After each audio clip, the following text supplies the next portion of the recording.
ఈ వీడియో చూసిన తర్వాత మీకు ఒక మాట చెప్పాలనుకున్నాను. సో పైన కనిపిస్తున్న ఏదైతే మదర్ ఉన్నారో ఆమె ఫ్లవర్ సెల్లర్ అంటే పూలు అమ్ముకుంటారు. పక్కన వాళ్ళ అబ్బాయి. ఈ సిగ్లెన్ సన్నాసి ఏం చేశారంటే 3 డేస్ అన్నం తినలేదంట. ఎందుకు? ఐఫోన్ కావాలని చెప్పేసి. పాపం అబ్బాయి అన్నం తినట్లేదని చెప్పేసి మదర్ ఐఫోన్ కొనిచ్చడం జరిగింది. సో ఒకసారి ఆ మదర్ ఫేస్ చూడండి ఎలా ఉందో. ఈ యాంగిల్ ఇలా ఉంటే నెక్స్ట్ ఏంటంటే ఒక కపుల్ వాళ్ళ బేబీని అమ్మేశారు. ఎందుకు? ఐఫోన్ కొనడానికి కోసం. ఇంత రిడిక్యులస్ కదా. సో ఇక్కడ మీకు ఒక డార్క్ రియాలిటీ చెప్తాను ఐఫోన్స్ గురించి. సో ఐఫోన్స్ అనేది ఇండియాలో చాలామంది 70% ఆఫ్ పీపుల్ లోన్స్ మీదే ఈఎంఐస్ మీదే కొంటున్నారు.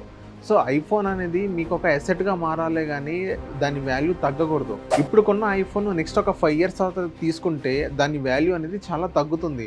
సో మనం ఏదైనా ఒక ప్రోడక్ట్ మీద ఇన్వెస్ట్ చేసుకున్నట్లయితే దాని వాల్యూ పెరగాలే కానీ తగ్గకూడదు. చాలామంది బిలియనర్స్ ఏం చేస్తారు, లోన్స్ తీసుకుంటారు, ఈఎంఐస్ కడతారు, కానీ వాళ్ళ వాల్యూ అని ఏదైతే ఒక ప్రోడక్ట్ మీద ఇన్వెస్ట్ చేశారో ఆ ప్రోడక్ట్ ఒక 10 ఇయర్స్ తర్వాత కానీ 15 ఇయర్స్ తర్వాత కానీ దానికి వాల్యూ అనేది పెరిగిద్ది. కానీ మనలాంటి మిడిల్ క్లాస్ పీపుల్ రిచ్నెస్ కోసం లేకపోతే ఏదైనా షో ఆఫ్ కోసమో కానీ ఐఫోన్స్ తీసుకుంటారు. ఎందుకు? ఏమో వాళ్ళకే తెలియాలి. రిచ్ కోసమో లేకపోతే షో ఆఫ్ కోసం ఏంటో నాకైతే తెలియదు. కానీ I'm sorry to say this, show off అనే ఈ వర్డ్ యూస్ చేస్తున్నాను. కానీ ఈ వీడియో చూసిన తర్వాత నాకు ఇలా మాట్లాడాలని అనిపిస్తుంది. సో ఓవరాల్గా మీకు చెప్పేది ఏంటంటే ఐఫోన్ అనేది మనం ఈఎంఐలో తీసుకోకుండా మనం 2 ఐఫోన్స్ కొనే కెపాసిటీ ఉంటేనే మనం సింగిల్ ఐఫోన్ మాత్రమే కొనాలి. మిగతా ఐఫోన్ పెట్టే ఏదైతే మనీ ఉందో దాన్ని ఒక ఇన్వెస్ట్మెంట్లో చూడండి. వేరే దాని మీద ఇన్వెస్ట్ చేయండి. ఒక 5 ఇయర్స్ తర్వాత చూడండి ఆ ఇన్వెస్ట్మెంట్ ఎంత డబుల్ అవుతుందో అనేది. సో ఇక్కడ మీకు ఒక మాట చెప్తాను.